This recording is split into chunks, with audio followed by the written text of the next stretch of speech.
This is Lars Whalen's critical incident for CU Denver Fall Masters Program 2015. Where when C3 third grade, free choice time, characters, Lionel's a third grade boy, Ashley's a third grade girl, Mr. W, that is me. So, here's the incident.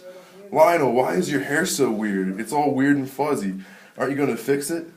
There's something wrong with my hair? My hair has always been this way. In fact, I like it a lot. Well, it's weird. What? Did I just hear that? Lionel, there's absolutely nothing wrong with your hair. And actually, people have different styles of hair that are from different places on the earth. I'm sorry, I didn't mean to say it that way.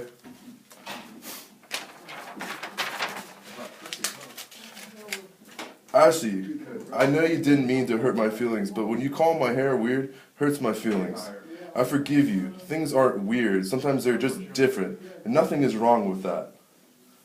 I think we learned an important lesson, Ashley. When we call something weird in a negative tone towards friends, or it's something we don't understand, we often offend people unintentionally. Just because something is different doesn't make it weird or bad. Things are just different, and it makes the world great. Ashley's emotions and why. I was unaware or unknowledgeable of people from different cultures having fuzzy and rougher styles of hair, because where they are from is different. I felt that difference was wrong, and I was scared of something and different, so I said it was weird in such a negative manner. I feel sad now and embarrassed I hurt Lionel emotionally. Emotions continued. Lionel. Ashley calling my hair weird made me feel very uncomfortable. My hair is part of who I am, and I like it. My parents have hair like mine. My siblings have hair like mine. My family, Ethiopian, have hair like mine. I hope Ashley realizes that there is nothing wrong with African hair. It's just different from white people hair, and there is nothing wrong with that. Mr. W. I was obviously a bit taken back that one of my students could say such thoughtless, racist, and inconsiderate things to her fellow classmates. However, once I stepped back and assessed the situation, I realized she's and from a mostly white and wealthy neighborhood. Once addressed about the negativity that the words brought about, I feel like she had realized the senseless hurt she caused her friend and classmate. Meanings. She never saw or was used to seeing Lionel's hair. Didn't mean to be so mean. Learning. Lionel learned to be confident and know who he is and where he came from.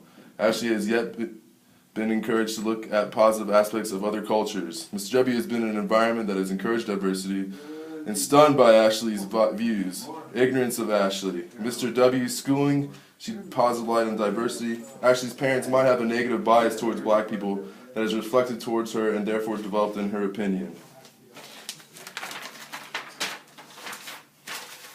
The overall meaning of this incident is that I believe to be a misunderstanding by Ashley. She was raised by a wealthy white family in a very non-diverse neighborhood. Therefore, she did not have much experience with people with other cultures and therefore different hair. She may have not necessarily meant to be mean, but came off that way because she did not understand why Lionel's hair is the way it is. Actions. What can we do as teachers in a society to change this? Teach outside the box traits. And earlier, teach outside the box of your race and about other races in a positive manner. This can be done through schools having all cultures included and explained from kindergarten up. It would be a great beginning of the year starter to avoid conflict. As a teacher, I plan on initiating this cultural awareness and hammering in the idea of beauty in all cultures from day one. What I learned. I learned that if students and young people are not exposed to other cultures, that they will absolutely not understand them. Humans of all races need to be exposure in a positive light towards all cultures and races. I had gone to school from a young age with students of all racial backgrounds, so I never misunderstood or remember misunderstanding racial traits as Ashley had with Lionel. I learned that many young people do not have the exposure I had growing up, and it's our duty as educators to bring about this positive exposure. I learned that people located in the others, such as Lionel being a non-white, are also often misunderstood by mainstream in my Colorado classroom. The mainstream being white youngsters that are American. I also learned that the other deals with these issues on a regular basis. This is shown through Lionel's confident words towards Ashley and him telling Ashley he was very proud of his hair and his black African heritage. I found it beautiful that a student so young was so confident at a very early age. That's something that older others may never be confident about. Sorry, repairman at my house. In regards to how this critical critical incident relates to the readings and to the class. I believe that perhaps the incident relates to so much, but overall the reading rings true with the idea of ethnocentrism that Milton J. Bennett wrote about in his basic concepts of intellectual communication. It relates to the concepts that words were very hurtful and ignorant, and clearly show that Ashley doesn't have empathetic skills when having interactions with people culturally and racially different from her. Ashley clearly had no assumption of difference with Lionel. She didn't really put herself in Lionel's shoes, and when she said those hurtful words, therefore her assumption of empathy and feeling of positive, perhaps, relations with her classmate. And with thought of difference, she didn't have the thought of differentiation and only thought of herself. The end. Thanks.